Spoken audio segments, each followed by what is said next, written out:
The Miami Heat are going to the NBA Finals in a very impressive and dominant fashion over the Boston Celtics, where they got blown out in Game 7. Caleb Martin was absolutely elite this entire series, and in my personal opinion, should have been the Heat's final MVP. I understand, Jimmy Butler is the best player on the team, and he still had a pretty solid series, especially in the closeout game. But Caleb Martin was the most consistent, best player, I think, in my opinion, on both sides of the floor for the Heat for long stretches of this game and entire series. My main takeaway from this game and overall series is the Boston Celtics need desperately an elite playmaker who can read and react to multiple different defensive schemes and look, because the Miami Heat continue to just deploy their zone in very interesting and very kind of random spots almost, and it completely disrupts the Boston Celtics offense. I hand tracked every single offensive possession for the Boston Celtics in Game 7, and I think in about 24 possessions, the Miami Heat went to a zone. This is the Boston Celtics stats for those 25 possessions. 2 for 12 from three-point line, good for 16%. 0 for 1 on mid-range jumpers.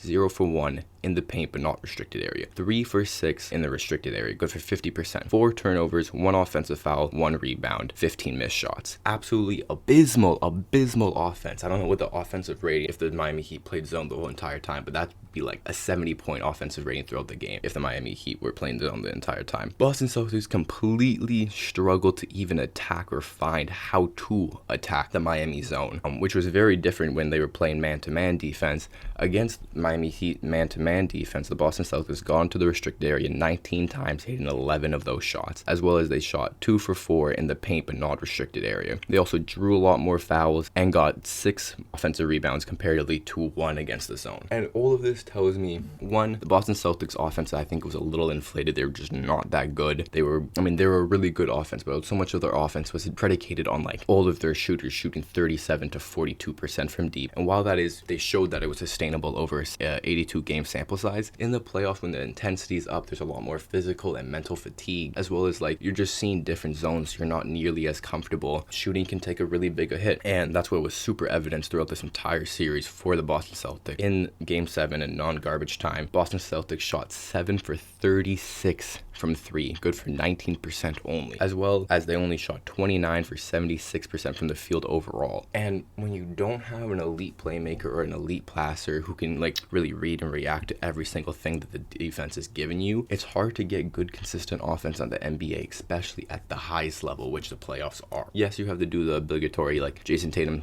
sprained his ankle, and that really hampered the Boston Celtics offense. But even without that, just the consistent reliance on threes when they're not falling, not being able to get into the paint, get into the mid-range, or get any other good look shots besides threes is completely on the Boston Celtics and all the other players outside of Jason Tatum that didn't step up, like Jaylen Brown, like Marcus Smart, like Malcolm Brogdon. I understand Brogdon especially is very hurt, so like I don't think he deserves that much blame. But Jaylen Brown was absolutely atrocious this game with 8 turnovers and just looked bad throughout the entire game and series, and has really struggled. Moving forward for the Boston Celtics, I think they have a clear roster hole they need to address, which is an elite playmaker. I don't know if they go out on the trade market and try to trade for a guy like Trae Young or someone of that caliber. I think that would work because I still believe that the Boston Celtics have enough defensive personnel in Rob, in Al, in Tatum, in Smart, in Grant Williams to be a good defense and be able to hide a guy like Trae Young, but they just need to pick a path. They either have to be a really good defensive team that's going to lock in and beat you on that end and like just score timely buckets, or they have to be a high-powered three-point shooting offense who's still able to attack the basket. And right now they're not either of those things. They're stuck in the middle in this weird ground where they're trying to be an elite two-way team, and they've shown that they are, but when you don't have that one skill, that one thing that your entire offense or defense is predicated on, it's hard to win at the highest levels because you're running into teams that have a solid identity, like the Miami Heat, like the Denver Nuggets, like the Golden State Warriors. All these teams are established identities who know what they're going to do and know how they're going to play, and then Boston Celtics just aren't that. Yeah, they've had 3 coaches in the last 3 seasons, so it's hard to build that continuity, but these problems of inconsistent play, poor shooting, poor decision making, poor passing has been evident among all 3 different coaches. So I don't think Joe Mazzulla deserves a lot of that flack. I think he coached very well. He called timeouts when he should. He tried, but